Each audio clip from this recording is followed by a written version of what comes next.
The heady days of 1996. I was in first grade learning to spell and math and shit. Star Wars prequels have yet to happen. There have only been 2 Predator movies, 2 Terminator movies, and 3 Alien movies. It's that last one that is the topic for our video today. Or should I say videos. That's right, boys and girls. Today we're diving into some classic first-person survival horror with Alien Trilogy.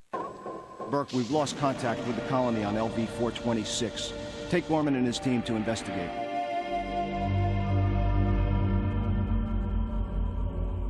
We don't want anyone to learn that the company has deliberately infected colonists in order to smuggle alien specimens past ICC quarantine. Yes, sir.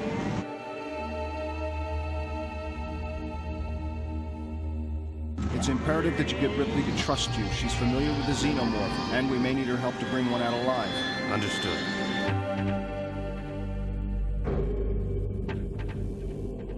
All right, understand this. The Bioweapons Division had orders to eliminate anyone who attempts to interfere. Obviously, they won't be aware of your team's mission.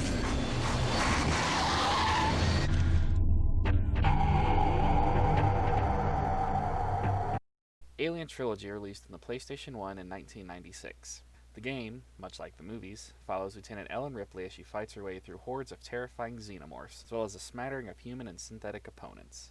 The game is broken up into 3 sections, each corresponding to one of the 3 films in the aforementioned trilogy. The first, and the focus of this video, loosely follows the plot of the second movie, Alien. It starts with Ripley landing on LV-426, the home of all the action in the film, with a platoon of Colonial Marines as well as Bishop, the synthetic technician of the platoon, that stays aboard the APC. The platoon is rapidly dispatched, leaving Ripley all on her own in the deserted settlement. With nothing but a pistol to defend herself, Ripley begins her mission of cleansing Hadley's Hope.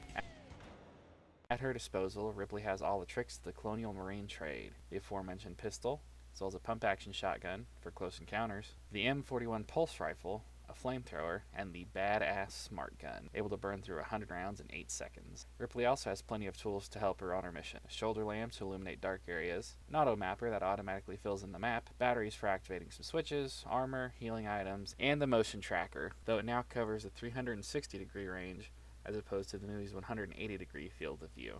The first 2 missions see you doing little besides destroying some crates and barrels, turn on some lights and generators, purging some small maps of enemies, and destroying more crates. Level 4 is where things start to get a little crazy. This level, titled The Garage, sees you going around a rather large map and destroying crates full of specimens colonists were trying to smuggle out for financial gain. This is the first level where I seriously started having trouble, but a lot of that had to do with the way things carry between levels. Much like Doom, as well as most shooters of this era, there's no healing or restocking of supplies between levels, so if you blew through most of your ammo in the last level, or took a ton of damage in the last minutes of a stage, there's no coming back from it, unless you get a resupply level afterwards, or can find a health pack before the xenomorphs rip you apart. Unfortunately, the easiest way to recover from this is to reload the previous level and hope you fare better, or can find a secret that not only resupplies you, but also gets you a new weapon, which is what happened to me. I missed a huge secret at the end of level 3 the first time through that made the garage so much easier.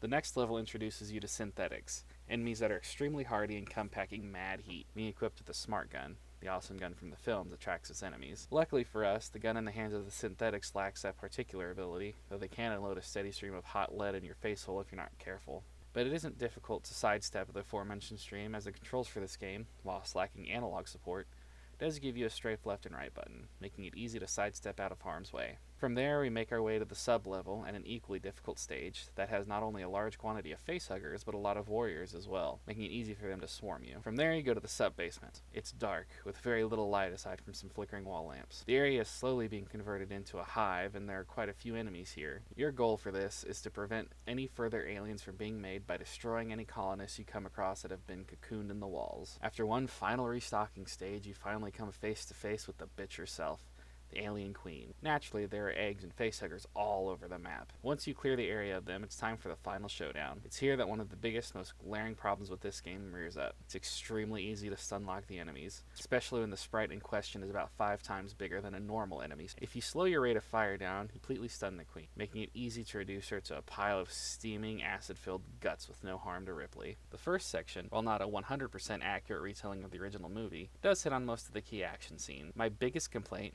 and I use the term loosely, is how damn dark the game is. I know that's more a hardware limitation than anything, but it makes for some difficult gameplay when anything outside of the 15-foot sight range disappears. But, in contrast to that, It does make for some awesome tension building when you can hear the skittering of a facehugger or the roar of a warrior somewhere in the darkness. Looking at it with some retro goggles, it's easy to see how this game can be considered one of the pioneers of console FPS horror. It's dark, the environment is creepy, the enemies are tough but not unbeatable, and the arsenal is one of the most famous in cinematic history. I'm going to hold off on giving an overall number score until the end of the miniseries. Based on this section alone, I give it a solid 7 out of 10.